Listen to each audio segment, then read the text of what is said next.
Hello, first grade economists.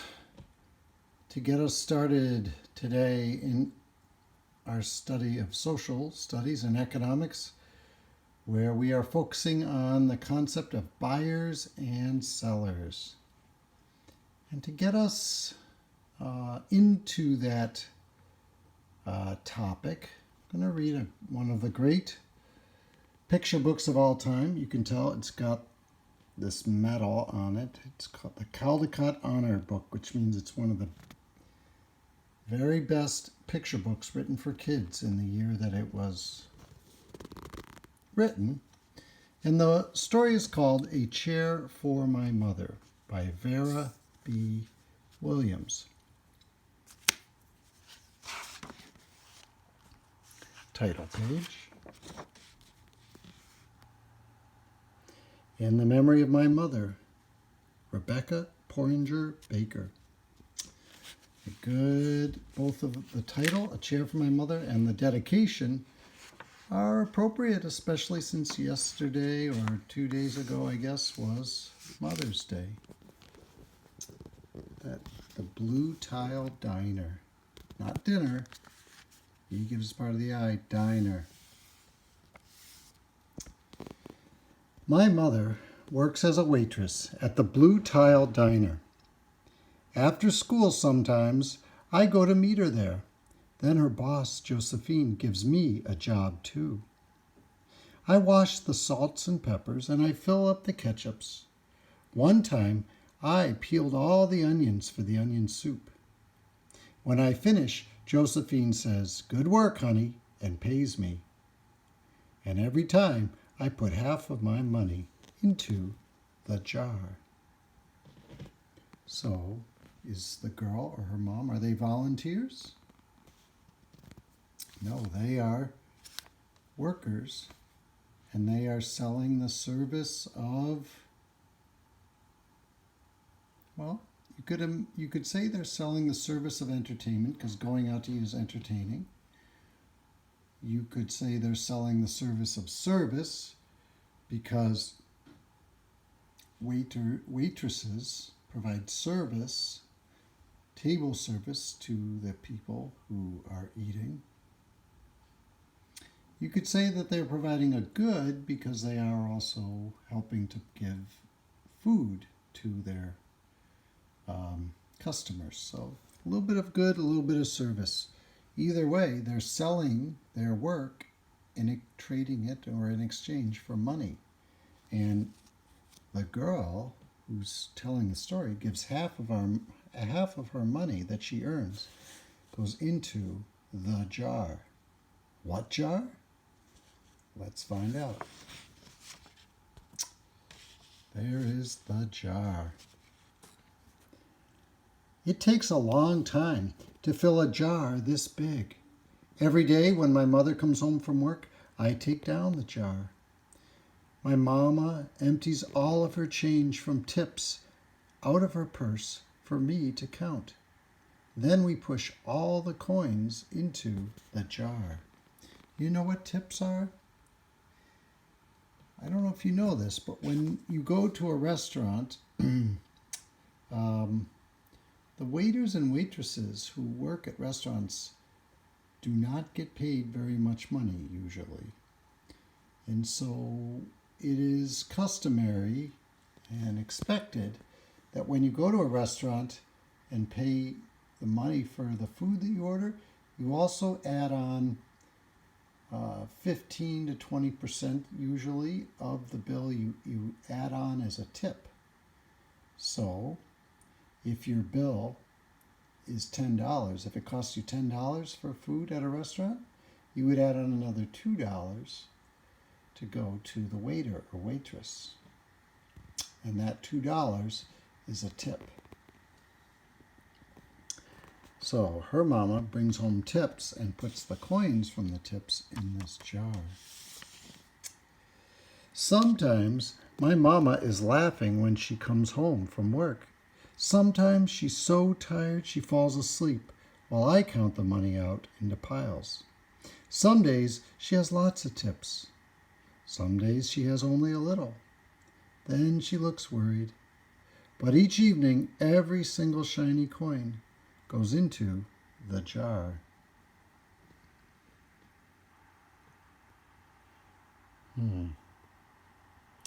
What's that? Salt and pepper shaker, maybe a sugar can, coffee, wallet, purse. That's where the tips come from. There she is. There's Mama, dead tired, the cat in her lap. And there's the daughter, counting out the tips. Who's that? Who do you think? We sit in the kitchen and count the tips. Usually Grandma sits with us. Who's that? Grandma. While we count, she likes to hum.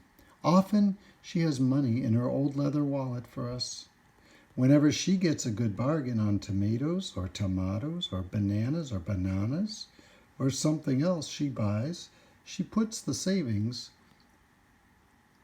by or sets aside the savings, and they go into the jar. I'm catching on to something here. Look at this. I noticed that this and maybe this were in this picture. Isn't that Grandma's wallet? Is that the same thing as this? Now look at this. Here's a cat and a plant. Let's see if something like that is on the next page. Nope. When we can't get another single other coin into the jar, we are going to take out all the money and go and buy a chair. Yes, a chair. A wonderful, beautiful, fat, soft armchair. We will get one covered in velvet with roses all over it. We are going to get the best chair in the whole world. Look at that chair. It's beautiful.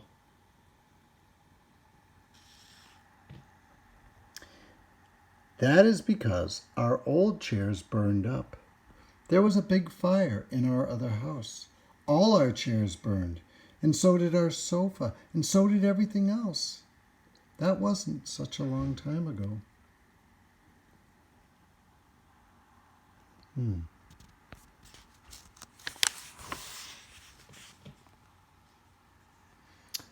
My mother and I, we were coming home from buying new shoes.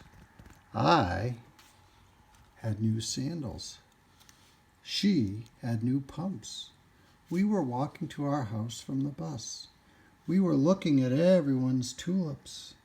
She was saying that she liked the red tulips, and I was saying that I liked the yellow ones. Then we came to our block. Good details. Right outside our house stood two big fire engines. I could see lots of smoke. Tall orange flames came out of the roof. All the neighbors stood in a bunch across the street. Mama grabbed my hand and we ran. My Uncle Sandy saw us and ran to us. Mama yelled, "Where's Mother?" I yelled, "Where's my grandma?" My Aunt Ida waved and shouted, she's here, she's okay. Don't worry." Grandma was all right. Our cat was safe too, though it took a while to find her. But everything else in our whole house was spoiled. Garbage can with some of the things that got burned up. Ooh. What was left of the house was turned to charcoal and ashes. We went to stay with my mother's sister, Aunt Ida, and Uncle Sandy. Then we were able to move into the apartment downstairs. We painted the walls yellow. The floors were all shiny. But the rooms were very empty. The first day we moved in, the neighbors brought pizza and cake and ice cream. And they brought a lot of other things too. The family across the street brought a table and 3 kitchen chairs. The very old man next door gave us a bed from when his children were little. My other grandpa brought us a beautiful rug. My mother's other sister, Sally, had made us red and white curtains. Mama's boss, Josephine, brought pots and pans, silverware and dishes. My cousin brought me her own stuffed bear. Everyone clapped when my grandma made a speech. You are all the kindest people, she said, and we thank you very, very much. It's lucky we're young and can start all over. Look at all the people bringing things. Pots and pans, parts of a bed. See the mattress, headboard, footboard.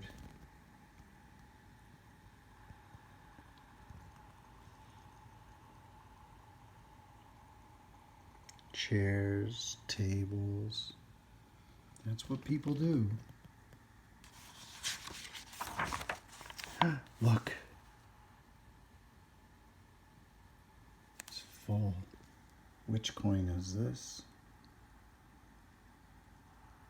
I think it's a dime, 10-cent coin.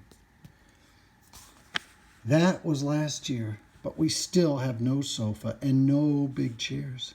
When Mama comes home, her feet hurt. There's no good place for me to take a load off my feet, she says. When Grandma wants to sit back and hum and cut up potatoes or potatoes, she has to get as comfortable as she can on the hard kitchen chair. So that is how come Mama brought home the biggest jar she could find at the diner, and all the coins started to go into the jar. Now the jar is too heavy for me to lift down. Uncle Sandy gives me a quarter. He has to boost me up so that I can put it in.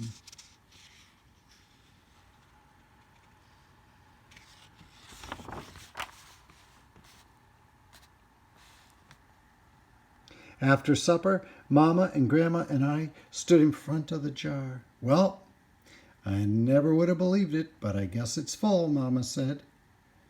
My mother brought home little paper wrappers for all the nickels and dimes and quarters.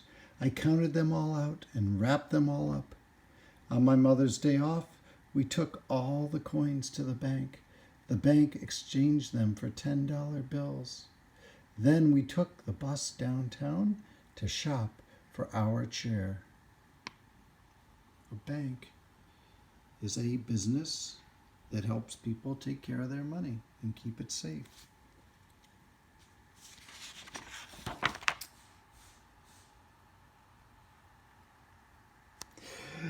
We shopped through 4 furniture stores.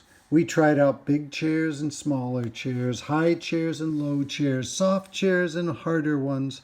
Grandma said she felt like Goldilocks and the 3 bears trying out all the chairs.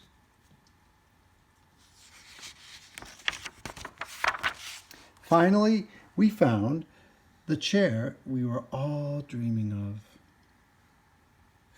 Do you see it? There it is. And the money in the jar was just enough to pay for it. We called Aunt Ida and Uncle Sandy. They came down in their pickup truck to drive the chair home for us. They knew we couldn't wait for it to be delivered. There it is.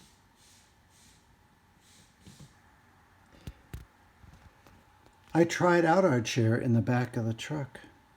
Mama wouldn't let me sit there while we drove, but they let me sit in it while they carried it up to the door.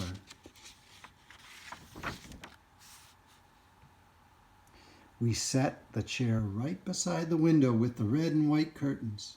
Mama and Grandma and I all sat in it while Aunt Ida took our picture.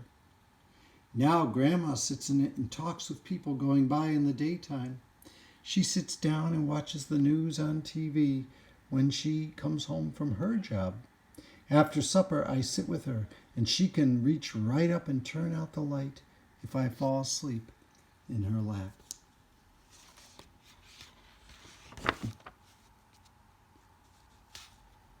The end.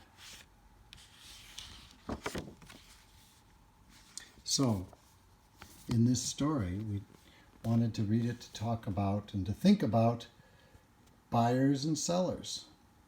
So, the mom and the daughter sell their services as waitresses and workers at the restaurant, and they get paid money for that service. So they are sellers, and then they take that money and save a little bit extra that they put in a jar. They save it for the future when they have enough money to buy a chair. And when they go to buy the chair, they are buyers. And the furniture store is sellers. They sell the goods. The chair is a good. So we learned about buyers and sellers and jobs and saving and how people decide what they want to spend their money on. Would you say the chair is a want or a need? To learn more about buying and selling in social studies today, I'm going to have you open up your social studies book to page 258. And I'd like you to read page 258. Pay attention to those vocabulary words. The reading tells you what a market is and what saving is. We read before what a market was, a place where people buy and sell goods. And read also page 260 and 261. All about buying and selling. And when you're done reading those pages, there's no worksheet to work on, but I would like you to talk to your mom or your dad or your grandma or your grandpa, your aunt or your uncle, grown up at your house, and ask them, what is one way that our family are buyers? And what are some ways that our family are sellers? What are some things that we sell? And then I would like you to take a piece of blank paper. On one side, draw a picture of your family buying something. Label it so that I can interpret or translate your drawing. Then turn the paper over. Draw another picture of your family selling something, a good or a service. Label it so I can tell what you're selling. The selling part might be harder than the buying part, but you can remind your mom and dad that if they have a job, they are selling their work in exchange for the money that they get paid, their salary or their wages. So you can talk about what your mom or dad or both of them do to earn money. All right. Thank you very much. And then when you're done, please have your mom or dad or grandma or grandpa grown up at your house, please have them send me a picture of your two drawings, your buying drawing and your selling drawing. And then tomorrow in economics, we will read more about how people make choices about what to do with their money. All right. Thank you. I hope you enjoyed A Chair for My Mother, and I hope you enjoy reading in the book and discussing buying and selling with your family and drawing and labeling your pictures. As they say in Denmark,